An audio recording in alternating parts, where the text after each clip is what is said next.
ಮಾವ ಎಲ್ಲ ಹೊರಟಾಗಿದೆ. ಎಲ್ಲ ಕಡೆ ನೀನು ಹೇಳಿ ಕೇಳಿ ಹೋಗ್ಬೇಕಾ? ಹಾಗಲ್ಲ ಮಾವ, ಏನೋ ಟೆನ್ಷನ್ ಅಲ್ಲಿದ್ದೀರಾ ಅದಕ್ಕೆ ಕೇಳಿದೆ. ನಿನ್ನೆ ವಿಕ್ಕಿ ವಂದನ ಬಂದಾಗ ನಾನು ಭಾರ್ಗವಿನ್ ಬೈಲಿಲ್ಲ, ಅವಳನ್ನ ಮನೆಯಿಂದ ಆಚೆ ಕಳಿಸ್ಲಿಲ್ಲ ಅಂತ ಅಂಡ್ ಫ್ಯಾಮಿಲಿ ಬೇಜಾರು ಮಾಡ್ಕೊಂಡಿದ್ದಾರೆ.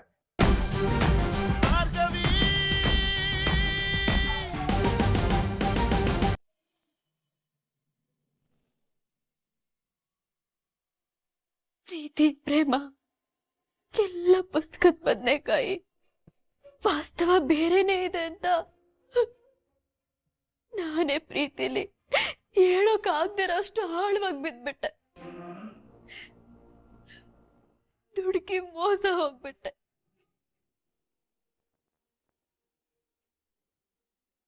ಅಪ್ಪ ನನ್ನನ್ನ ಯಾವತ್ತೂ ಯಾವುದಕ್ಕೂ ತಡೆದವರಲ್ಲ. ಆಕಾಶದಷ್ಟೇ ವಿಶಾಲವಾಗಿರೋ ಮನ್ಸು ಅವ್ರದ್ದು.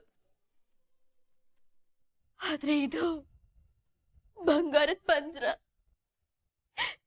ಇವ್ರದ್ದು ಮನೆ ಅಷ್ಟೇ ದೊಡ್ಡದು, ಅವ್ರ ಮನ್ಸು ಗುಲ್ಗಂಜಿ ಗಾತ್ರದ್ದು.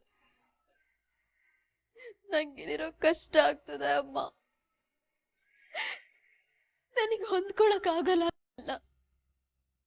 ನೀ ನನ್ಗೆ ಹೊಂದ್ಕೊಳ್ಳೋದನ್ನ ಕಲ್ಸಿದ್ಯಾ, ಆದ್ರೆ ಇವರೆಲ್ಲ ಮೋಸಗಾರರು, ಸಂಧಿನ ಕೊಲೆ ಮಾಡಿರೋ ಕೊಲೆಗಡಕರು. ಪ್ರತಿದಿನ ಇವ್ರ ಮುಖ ನೋಡಿ ಗಿಲ್ಟ್ ಫೀಲ್ ಅಲ್ಲಿ ನಾನು ಸಾಯ್ತಾ ಇದ್ದೀನಿ.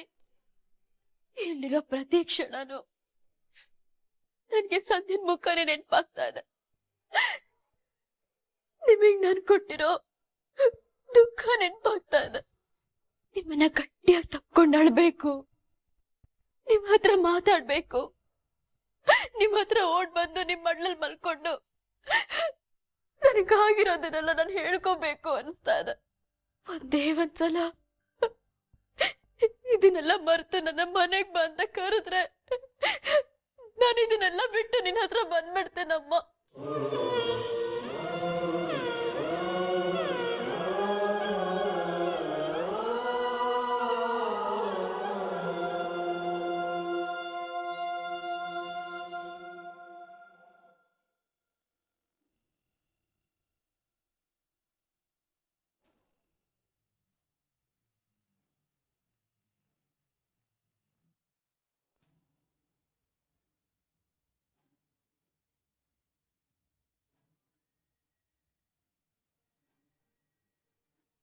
ಬೇಡ, ಮಾಡದ್ ಬೇಡ.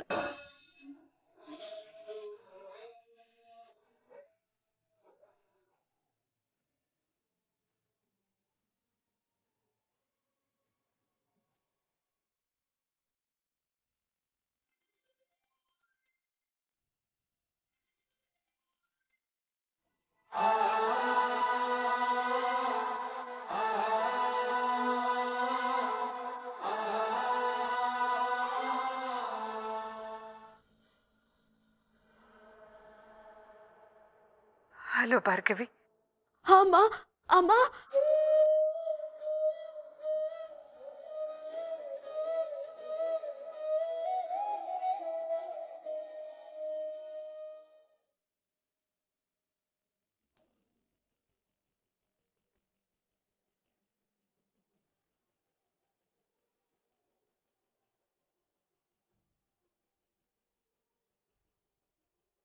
ಅರ್ಜುನ್, ಯಾಕಪ್ಪ ಯಾಕೆ ಇಲ್ಲೊಬ್ಬನೇ ನಿಂತಿದ್ಯಾ? ಮನೆಯವ್ರ ಸಿಟ್ಟಿಗಿಂತ ಈ ಮೌನನೇ ಚೆನ್ನಾಗಿದೆ ಚಿಕ್ಕು. ಯಾಕೋ ಹಾಗೆ ಹೇಳ್ತಿದ್ಯಾ? ಮತ್ತಿನ್ನೇನು ಹೇಳಿ ಚಿಕ್ಕು, ಇಲ್ಲಿ ಯಾರೇ ತಪ್ಪು ಮಾಡಿದ್ರು ಶಿಕ್ಷೆ ಮಾತ್ರ ನನಗಾಗ್ತಾ ಇದೆ. ಈ ಮನೇಲಿ ಎಲ್ರಿಗೂ ನನ್ನ ಮೇಲೆ ಅಸಮಾಧಾನ. ಇದು ನಂದೇ ಮನೆ ಹೌದು ಅಲ್ವೋ ಅನ್ನುವಷ್ಟು ದೇಶ ಮಾಡ್ತಿದ್ದಾರಲ್ಲ ಚಿಕ್ಕು. ಪರವಾಗಿಲ್ಲ, ಇವ್ರೇನೇ ಅಂದ್ರೂ ನಾನು ತಲೆ ಕೆಡ್ಸ್ಕೊಳ್ದೆ ಸುಮ್ಮನಿರ್ತಿದ್ದೆ. ಆದ್ರೆ ಇವರಿಂದಾಗಿ ನನ್ನ ಹೆಂಡತಿ ನನ್ನ ಮೇಲೆ ನಂಬಿಕೆ ಕಳ್ಕೊಂಡಿದ್ದಾರೆ. ಏನ್ ನಡೀತು ಅಂತ ನನಗೆ ಗೊತ್ತಾಯ್ತು. ಅನ್ಸಕ್ ತುಂಬಾ ಬೇಜಾರಾಯ್ತು. ನೋಡು ಅರ್ಜುನ್, ನಮ್ಮ ಮನೆಯವರು ಮಾಡೋ ಪ್ರತಿಯೊಂದು ತಪ್ಪಲ್ಲಿ ಅವ್ರದ್ದು ಸ್ವಾರ್ಥಗಳಿದೆ. ಆದ್ರೆ ಅದನ್ನೆಲ್ಲ ತೆಗೆದು ನಿಮ್ಮಿಬ್ಬರ ಮೇಲೆ ಹಾಕ್ತಿದ್ದಾರೆ. ನೀವಿಬ್ರು ಒಂದೇ ವಿಷಯಕ್ಕೆ ಜಗಳ ಆಡ್ತಿದ್ದೀರಾ, ಆದ್ರೆ ಇಬ್ರು ಕೂತು ಮಾತಾಡ್ತಿಲ್ಲ. ದೂರದಲ್ಲಿ ಕೂತು ಒಬ್ರಿಗೊಬ್ರು ನೋವು ತಿಂತಾ ಇದ್ದೀರಾ. ಏನ್ ಹೇಳ್ತಿದ್ದೀರಾ ಚಿಕ್ಕು? ಅಂದ್ರೆ ನೀನು ಈ ಕಡೆಯಿಂದ ನಿಂತು ಹೇಳ್ತಿರೋ ಕತೆ ಬಿ ಅನ್ಕೋ. ಈ ಬಿ ದೂರದಿಂದ ನೋಡೋರಿಗೆ ಡಿ ಥರನೂ ಕಾಣಬಹುದು. ಆದ್ರೆ ಭಾರ್ಗವಿ ಮೇಲೆ ನಿನಗಿರೋ ಪ್ರೀತಿ ಕಾಳಜಿ ನಿಜ. ಆದ್ರೆ ಸತ್ಯ ಗೊತ್ತಾದ್ರೆ ಅವಳ ಪ್ರೀತಿ ಎಲ್ಲಿ ಕಳ್ಕೊಂಡ್ಬಿಡ್ತೀನಿ ಅನ್ನೋ ಭಯಕ್ಕೆ ನೀನು ಸತ್ಯ ಹೇಳಿಲ್ಲ ಅಲ್ವಾ? ಈಗ ಭಾರ್ಗವಿ ಜಾಗದಲ್ಲಿ ನಿಂತು ಯೋಚನೆ ಮಾಡು. ತಾನು ನಂಬಿ ಬಂದ ಹುಡುಗ JP ಮಗ ಅಂತ ಗೊತ್ತಾದ ಮೇಲೆ ಅವಳ ಮನಸ್ಸಿಗೆ ಎಷ್ಟು ನೋವಾಗುತ್ತೆ, ಎಷ್ಟು ಆಘಾತ ಆಗುತ್ತೆ ಅಂತ. ಈಗ ಅವಳು ಯಾವುದು ಸುಳ್ಳು ಯಾವುದು ಸತ್ಯ ಅನ್ನೋ ಗೊಂದಲದಲ್ಲಿದ್ದಾಳೆ. ಹಾಗಾಗಿ ಅವಳು ಕೋಪ ಮಾಡ್ಕೊಂಡೋದ್ರಲ್ಲಿ ತಪ್ಪೇನಿದೆ?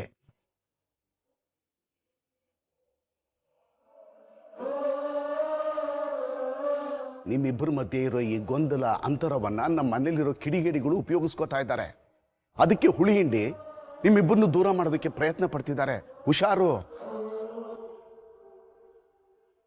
ಆದ್ರೆ ಚಿಕ್ಕು, ನಿಮಗೆ ಅರ್ಥ ಆಗಿರೋದು ಭಾರ್ಗವಿಗೆ ಯಾಕೆ ಅರ್ಥ ಆಗ್ತಿಲ್ಲ? ಅರ್ಜುನ್, ಹುಟ್ಟಿ ಬೆಳೆದಿರೋ ಮನೆಯಲ್ಲಿ ನಿನಗೆ ಇಷ್ಟು ಕಷ್ಟ ಆಗ್ತಿರ್ಬೇಕಾದ್ರೆ ಪಾಪ ಹುಡುಗಿ, ಅವಳ ಪರಿಸ್ಥಿತಿನ ಯೋಚನೆ ಮಾಡು. ಜೊತೆಲಿ ಕರ್ಕೊಂಬರೋದು ದೊಡ್ಡ ವಿಷಯ ಅಲ್ಲ. ಒಳ್ಳೇದಾಗ್ಲಿ ಕೆಟ್ಟದಾಗ್ಲಿ ಜೊತೆಲಿ ಇರಬೇಕು. ಒಂದು ಹೆಣ್ಣು ಮನಸ್ಸು ಮಾಡಿದ್ರೆ ವ್ಯಕ್ತಿ ವ್ಯಕ್ತಿತ್ವ ಎರಡನ್ನೂ ಬದಲಾಯಿಸ್ಬೋದು. ನಿನ್ನ ಹೆಂಡತಿ ಉದ್ದೇಶ ಗುರಿ ಎರಡೂ ಚೆನ್ನಾಗಿದೆ. ಸಮಾಜದಲ್ಲಿ ನಡೀತಾ ಇರೋ ಅನ್ಯಾಯದ ಪರವಾಗಿ ನಿಂತು ಅವರಿಗೆ ನ್ಯಾಯ ಕೊಡಿಸ್ಬೇಕು ಅನ್ನೋ ಮನಸ್ಸು ಅವಳಿಗಿದೆ. ಅಷ್ಟೆಲ್ಲ ಮನಸ್ಸಿರೋ ಅವಳಿಗೆ ಈ ಮನೇಲಿ ನಡೀತಾ ಇರೋ ಅನ್ಯಾಯ ಒಂದು ಲೆಕ್ಕನ? ಅರ್ಜುನ್, ಅವಳೇನಾದ್ರೂ ಈ ಮನೆಯಿಂದ ಹೊರಗಡೆ ಹೋದ್ರೆ ನಿನ್ನ ಜೀವನದಿಂದನೂ ದೂರ ಹೋದ್ಲು ಅಂತ ಅರ್ಥ. ಯೋಚನೆ ಮಾಡು.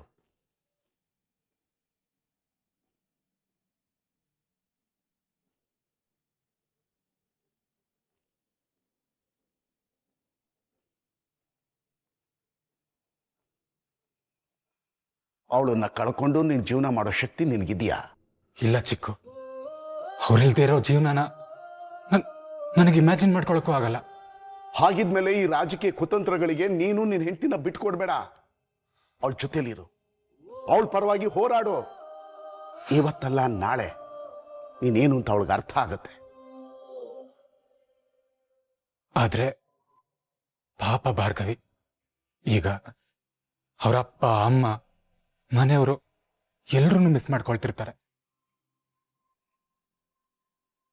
ಆದಷ್ಟು ಬೇಗ ನಿಜ ಏನು ಅನ್ನೋದನ್ನ ಅರ್ಥ ಮಾಡಿಸಿ ಎರಡೂ ಮನೆಯವರು ಒಂದಾಗ ಹೋಗಿ ಮಾಡ್ತೀನಿ. ಆಗ ಮಾತ್ರ ಭಾರ್ಗವಿ ಖುಷಿಯಾಗಿರ್ತಾರೆ ಚಿಕ್ಕು. ಅಷ್ಟು ಮಾಡು, ಎಲ್ಲ ಸರಿ ಹೋಗುತ್ತೆ.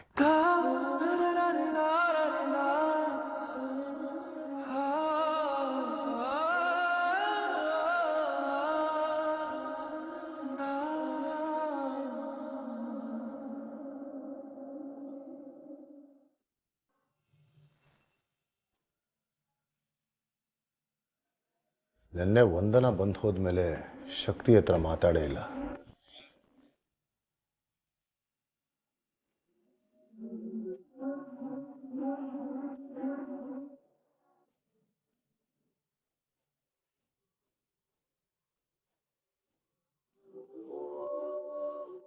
ಹಲೋ.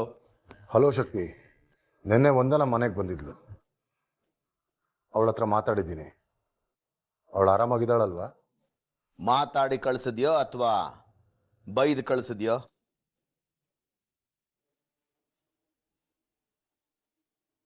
ಏನ್ ಹೇಳ್ತಿದ್ಯಾ ಶಕ್ತಿ? ನನ್ನ ಮಗಳು ಎಲ್ಲ ಹೇಳಿದ್ಲು JP.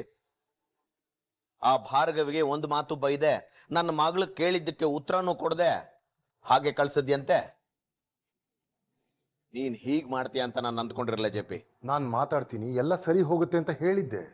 ಅಲ್ಲಿ ನಿನ್ನ ಮಗ ಮದುವೆ ಆಗಿ ಹೆಂಡ್ತಿನ ಮನೆ ಕರ್ಕೊಂಡು ಬಂದಿದ್ದಾನೆ. ಇನ್ನ ನೀನೇನು ಮಾತಾಡಿ ಸಮಾಧಾನ ಮಾಡೋದು? ಆವತ್ತು ನೀನು ಮಾತಾಡಿದ್ ನೋಡಿದ್ರೆ ಭಾರ್ಗವಿಗೆ ಮಂಕ್ ಬೂದಿ ಎರಚಿ ಏನೋ ಪ್ಲಾನ್ ಮಾಡಿದ್ಯಾ ಅಂತ ಅಂದ್ಕೊಂಡೆ. ಆದ್ರೆ ನಿನ್ನ ಮಂಕ್ ಬೂದಿ ಎರಚಿರೋದು ನನಗೆ, ನನ್ನ ಮಗಳಿಗೆ ಅಂತ ಈಗ ಗೊತ್ತಾಗ್ತಾ ಇದೆ. JP, ನನ್ನ ಮಗಳು ಕಾಲಲ್ಲಿ ತೋರಿಸಿದ್ದನ್ನು ಕೂಡ ಕೊಡಿಸ್ದೆ ಬಿಟ್ಟವನಲ್ಲ ನಾನು. ಅಂತವಳು ಮದುವೆ ಅಂತ ಆದ್ರೆ ಅರ್ಜುನ್ನೇ ಅಂತ ಬಾಯಿ ಬಿಟ್ಟು ನನ್ನ ಹತ್ರ ಕೇಳಿದ್ಲು. ಅವನು ಯಾವಳ ಜೊತೆನೋ ಸುತ್ತುತ್ತಾ ಇದ್ದಾನೆ ಅಂತ ನನಗೆ ಗೊತ್ತಿದ್ರು ಅವನು ನಿನ್ನ ಮಗ, ಆಕಾಶ ಭೂಮಿ ಒಂದೇ ಆದ್ರೂ ನೀನು ಮದುವೆ ಮಾಡಿಸಿ ಅಂತ ನಿನ್ನ ಮೇಲೆ ನಂಬಿಕೆ ಇಟ್ಕೊಂಡೆ ನಾನು. ನಂಬಿಸಿ ನಮ್ಮ ಕೈಗೆ ಚಿಪ್ ಕೊಟ್ಟಿದ್ಯಾ. ಊಟ ತಿಂಡಿ ನಿದ್ದೆ ಬಿಟ್ಟು ನನ್ನ ಮಗಳು ಕೊರಗ್ತಾ ಕೂತಿದ್ದಾಳೆ ಜೆ ಪಿ. ಅವಳನ್ನ ಆ ಸ್ಥಿತಿಲಿ ನೋಡಿದ್ಮೇಲೂ ನಾನು ಸುಮ್ಮನೆ ಇರ್ಬೇಕಾ? ಹೇಳು ಜೆ ಪಿ, ನಾನು ಸುಮ್ಮನೆ ಇರ್ಬೇಕಾ? ನೀನೇ ಕಾಲ್ ಮಾಡ್ತೀಯ, ಅದೆಷ್ಟೊತ್ತು ನೀನ್ ನನ್ನಿಂದ ತಪ್ಪಿಸ್ಕೊಂಡಿರ್ತೀಯ ಅಂತ ನಾನೇ ಕಾಯ್ತಾ ಇದ್ದೆ. ಬಿಡಲ್ಲ ಜೆ ಪಿ, ಆ ನಿನ್ನ ಮಗ ಆ ಭಾರ್ಗವಿನ ಯಾರನ್ನೂ ನಾನು ಸುಮ್ಮನೆ ಬಿಡಲ್ಲ. ಶಕ್ತಿ, ನನ್ನ ಮಾತು ಒಂದ್ಸತಿ ಕೇಳು ಶಕ್ತಿ. ಶಕ್ತಿ ಪ್ಲೀಸ್.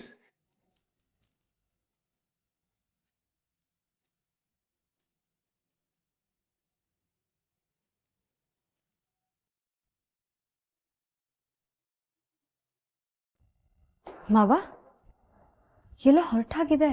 ಎಲ್ಲ ಕಡೆ ನಿನ್ನ ಹೇಳಿ ಕೇಳಿ ಹೋಗ್ಬೇಕಾ? ಹಾಗಲ್ಲ ಮಾವ, ಏನೋ ಟೆನ್ಷನಲ್ಲಿದ್ದೀರಾ ಅದಕ್ಕೆ ಕೇಳಿದೆ. ನಿನ್ನೆ ವಿಕ್ಕಿ ವಂದನ ಬಂದಾಗ ನಾನು ಭಾರ್ಗವಿನ್ ಬೈಲಿಲ್ಲ, ಅವಳನ್ನ ಮನೆಯಿಂದ ಆಚೆ ಕಳಿಸ್ಲಿಲ್ಲ ಅಂತ ಶಕ್ತಿ ಆ್ಯಂಡ್ ಫ್ಯಾಮಿಲಿ ಬೇಜಾರು ಮಾಡ್ಕೊಂಡಿದ್ದಾರೆ. ನಾನು ಹೋಗಿ ಮಾತಾಡಿ ಬರ್ತೀನಿ. ಅಯ್ಯೋ, ಇಷ್ಟು ಚಿಕ್ಕ ವಿಚಾರಕ್ಕೆ ಇಷ್ಟೊಂದು ಟೆನ್ಷನ್ ಮಾಡ್ಕೊಂಡಿದ್ದೀರಾ? ಇದು ನಿನಗೆ ಚಿಕ್ಕ ವಿಷಯ ಅನಿಸ್ತಾ ಇದೆಯಾ? ನಿನಗೆ ಶಕ್ತಿ ಬಗ್ಗೆ ಗೊತ್ತಿಲ್ಲ. ಅವನ ಹೆಸರಿಗೆ ಮಾತ್ರ ಶಕ್ತಿ ಅಲ್ಲ, ಅವನಿಗೆ ಬೇಕಾಗಿರೋದನ್ನ ಪಡ್ಕೊಳ್ಳೋಕ್ಕೆ ಅವನು ಏನ್ ಬೇಕಾರೋ ಮಾಡ್ತಾನೆ. ಗೊತ್ತು ಮಾವ, ನೀವು ಶಕ್ತಿ ಅಂಕಲ್ ಥರಾನೇ ಅಲ್ವಾ? ಅಂದ್ರೆ ನಿಮಗ್ ಬೇಕಾದನ್ನ ಪಡ್ಕೊಳಕ್ಕೆ ಯಾವ ಮಟ್ಟಕ್ಕೆ ಬೇಕಾದ್ರೂ ಇಳಿತೀರಾ. ಅವರು ಹೆದರ್ಸಿದ್ರು ಒಂದ್ ಮಾತ್ರಕ್ಕೆ ನೀವೇನ್ ಹೋಗಿ ಹೆದರ್ಕೊಂಡು ಮಾತಾಡೋ ಅವಶ್ಯಕತೆ ಇಲ್ಲ. ನಿಮ್ಮ ಗತ್ತನ್ನ ನೀವು ಕಾಪಾಡ್ಲೇಬೇಕು ಮಾವ.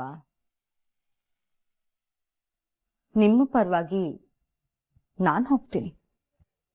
ನೀನ್ ಹೋದ್ರೆ ಶಕ್ತಿ ನಿನ್ ಮಾತನ್ನ ಕೇಳ್ತಾನ? ಶಕ್ತಿ ಅಂಕಲ್ ಜೊತೆ ಮಾತಾಡೋದಿಲ್ಲ, ಆದ್ರೆ ವಂದನಾ ಜೊತೆ ಮಾತಾಡ್ತೀನಿ. ವಂದನಾ ಇಷ್ಟು ಅಪ್ಸೆಟ್ ಆಗಿರೋದ್ರಿಂದಾನೇ ಅಲ್ವಾ ಶಕ್ತಿ ಅಂಕಲ್ ಟ್ರಿಗರ್ ಆಗಿರೋದು. ವಂದನಾ ನಾರ್ಮಲ್ ಆದ್ರೆ ಅಂಕಲ್ ನಾರ್ಮಲ್ ಆಗ್ತಾರೆ. ವಂದನಾನ ನಾನು ಚೆನ್ನಾಗಿ ಅರ್ಥ ಮಾಡ್ಕೊಂಡಿದ್ದೀನಿ ಮಾವ. ಅವಳನ್ನ ಸಮಾಧಾನ ಮಾಡೋ ಜವಾಬ್ದಾರಿ ನಂದು.